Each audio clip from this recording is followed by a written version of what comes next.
มาคืนหนึ่งในขณะที่เท้ากำพร้าและนางมาลีนั่งอยู่ข้างกองไฟประดงพงไผ่บึงคือว่าจะเงียบผิดปกติ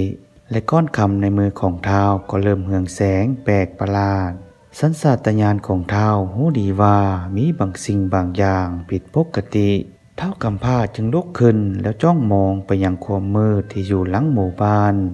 บ่โดนเสียงที่คุ้นเคยและแหบๆก็ดังออกมาจากความมืด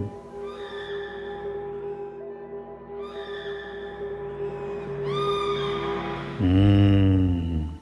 เจ้าเฮ็ดได้ดีหลายเมื่อได้ยินเสียงนั้นเท้ากำพร้าก็หายใจเกือบบ่เต็มท้องจ้องมองเห็นผีกองกอยปรากฏออกมาจากป่าผมสีขาวของมันสะท้อนใต้แสงจันทร์และดวงตาเหลืองเปล่งแสงของมันจ้องไปยังเท้ากำพร้าและนางมาลีชาวบ้านส่วนหนึ่งที่มานั่งอยู่อ้อมกองไฟต่างกระตกใจย่านและถอยหนีไป แต่เท้ากำพร้ายังคงยืนนิ่งและปกป้องนางมาลีไว้ทางหลัง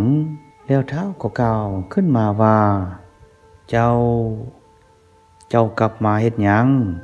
พี่กองก้อยได้ยินก็เงียงหัวแค่วแหลมคมของมันเป็นแวววาวในขณะที่กำลังเว้าเออค่อยมานี้เพื่อทดสอบเจ้าอีกครั้งเจ้ามีความเมตตาต่อนางคนนี้เช่นเดียวกันกับที่เจ้ามีเมตตาต่อคอย แต่ความเมตตาบ่ได้ง่ายเสมอไป มันจะต้องมีบางครั้งที่จะได้รับการทดสอบเพราะความย้านกลัวและเห็นแก่ตัวนั้นจะพยายามบดบังจิตใจเอาไว้ผู้เฒ่ากำพร้าได้ยินเช่นนั้นก็ได้ถามกลับไปว่าซันมันหมายความว่าแนวใด